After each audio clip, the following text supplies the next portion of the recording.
Samajwadi party के नेता बबलू यादव ने प्रेस वार्ता का आयोजन किया। प्रेस वार्ता के दौरान उन्होंने ईवीएम पर सवाल उठाए तो वहीं वाराणसी में हुए मामले को लेकर भी सवाल उठाए। एग्जिट पोल पर भी जमकर निशाना साधा। आइए दिखाते हैं बातचीत के दौरान सपा नेता बबलू यादव और कुछ स्थानीय लोगों ने क्या कुछ कहा।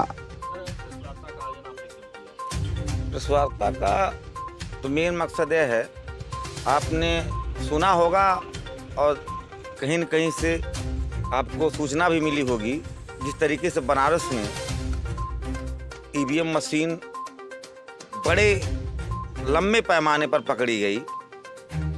हमको तो लग रहा है लोकतंत्र की एक हत्या है, एक लोकतंत्र का एक हत्या है। लोकतंत्र में एक बहुत बड़ा ये सिस्टम है कि हम जो है अपना एक मतदान दे करके महापर्व माना जाता है इसको। इसमें चोरी, ये बहुत बड़ी जनता के साथ नाइंसाफ़ी हो रही है। जनता 2014 झेलते झेलते भी झेल ही रही है। उसके बाद एक और बड़ा झटका, सबसे बड़ी बात यह है कि हम लोग देखिए, हम लोग धरने पर बैठेंगे, हम लोग मानेंगे रुकेंगे नहीं। हम लोग समाजवादी लोग, हम लोग धरने पर बैठेंगे और बताएंगे कि आप ये जो कर रहे हैं, यहाँ जुडिशरी है, यहाँ लोकतंत्र है। अब ये राजतंत्र बना कर रख दिए हो, आप रजवाड़ा बनवा दिए हो। राजा कह दिया, फरमान जारी कर दिया तो हो जाएगा तो हो जाएगा। ऐसा नहीं होने वाला। यहाँ कब तक करोगे? जुल्म चाहते चाहते आदमी जब परेशान हो जाता है तो वो मिला जुला करके वो क्रांतिकारी बन जाता है। अब हम लोग रोड पर उतरेंगे, हम नौजवान लोग रोड पर उतरेंगे। ये गलत हुआ ना भाई। ये बताइए, ईवीएम कहां से आ गई?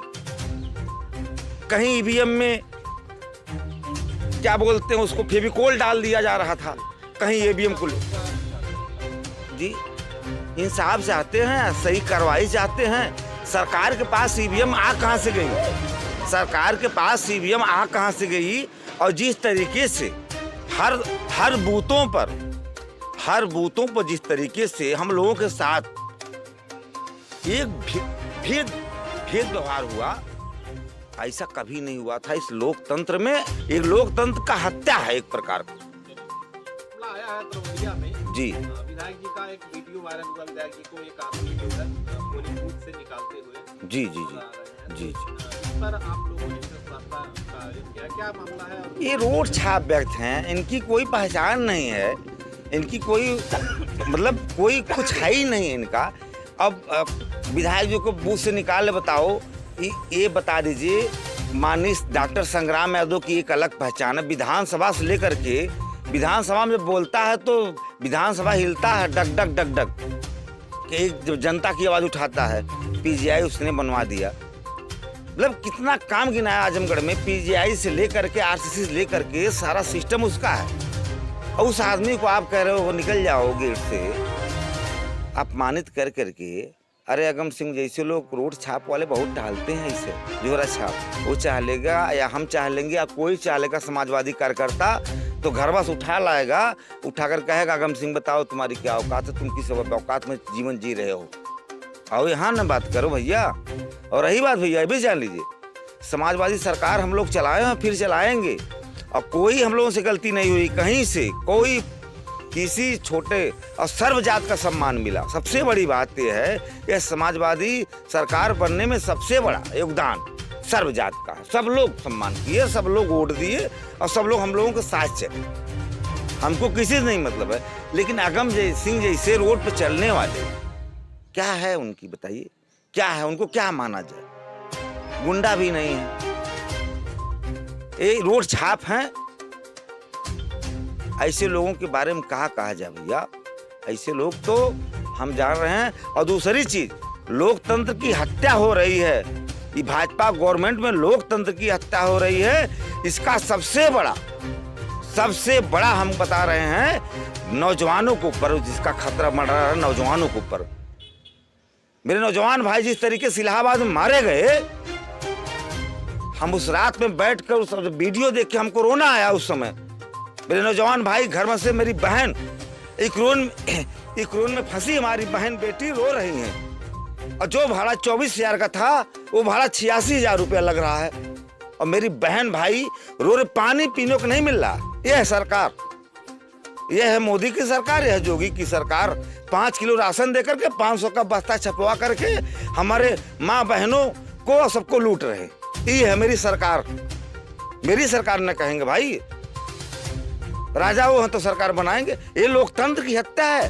राजतंत्र तो खत्म कभी हो गया, राजतंत्र कायम करना चाह रहे हैं। राजतंत्र नहीं कायम होगा। एक आते लाल टोपी वालों से खतरा हमको है। अरे तुम लाल टोपी वाले, तुमको जहां से निकले थे वहीं फिर भेज देंगे तुमको, कहाँ गए तुम।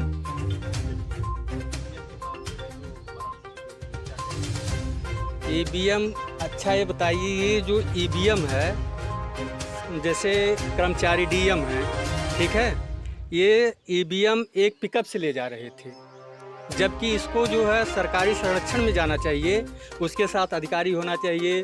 फिर जो वहाँ से मतदान मतलब विधायक जो लड़े हैं उनको सूचित करना चाहिए कि ये ईवीएम यहाँ से यहाँ जा रहा है, ऐसे जा रहा है।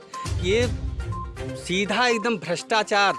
और आपको हम बता दें, जो है सरकार, ये जो है चुनाव आयोग से लेकर के सारे मतलब जिला के अधिकारी से लेकर के सबको अपने जो है बस में किया है, और सबको डरवा धमका करके सबको जो है ये अपनी वाली करवा रहे हैं। और ऐसा अगर चुनाव लोकतंत्र की ऐसे हत्या होगी तो आने वाले समय में ये मान के चलिए कि क्रांति आ जाएगी।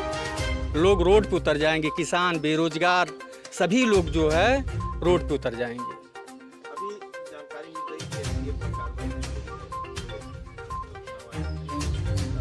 कैसे कार्रवाई हो रही है बताइए। ये तो मतलब ये बहकाया जा रहा है कि वो जो है प्रशिक्षण के लिए जा रहा था। क्या प्रारूप है कि प्रशिक्षण के लिए जा रहा था कि धांधली करने के लिए जा रहा था? ऊपर कार्रवाई हुई, इस पे क्या कहेंगे? क्या एसडीएम ही जिम्मेदार है या इसका एसडीएम नहीं, इसका सीधे जो है पूर्व सीएम योगी आदित्यनाथ जी जिम्मेदार हैं और वही सब करवा रहे हैं प्रधान। ये और एक चीज़ आपको और हम बता दें, आज तक अपने होश में हमारी उम्र इस समय मान के चलिए कि 35-40 साल है, मैं ऐसा प्रधानमंत्री नहीं देखा कि जाकर के गली गली में हर जिले में कोई आकर के प्रचार किया हो, वो भी विधानसभा चुनाव का।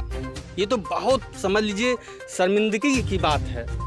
इसके पहले जो है वो मनमोहन सिंह प्रधानमंत्री थे, हम तो उनका सिर्फ कहीं चेहरा नहीं देखे जो है कि आकर कहीं प्रचार करें। ये सब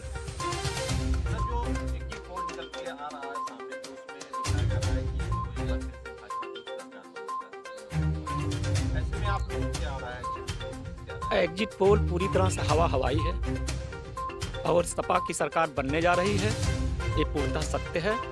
जहां तक इस एग्जिट पोल के माध्यम से ये लोग लोकतंत्र की हत्या करना चाहते थे, ईवीएम के माध्यम से हमारे सिपाही जो हैं डट गए हैं और पूरी निष्ठा से हैं और हम पूरी तरह सरकार बनाने जा रहे हैं।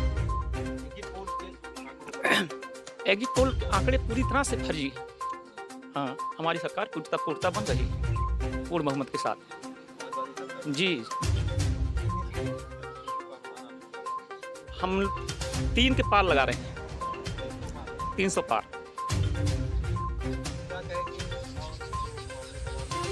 देखिए, हमारे भीम साहब अम्बेडकर जी ने संविधान बनाया था और इसलिए बनाया था कि केवल राजा का लड़का राजा नहीं होगा, योग्य राजा होगा। और उसी को दबाने के लिए कि राजा का लड़का राजा होगा, पुनः उसी प्रक्रिया को लाना चाह रहे हैं और जिसको हम लोग होने नहीं देंगे। हम समाजवादी हमेशा लड़ाकू रहे हैं और लड़ते रहेंगे। हमारी मांग यही है कि निष्पक्ष तरीके से जांच हो और निष्पक्ष तरीके से मतगणना हो।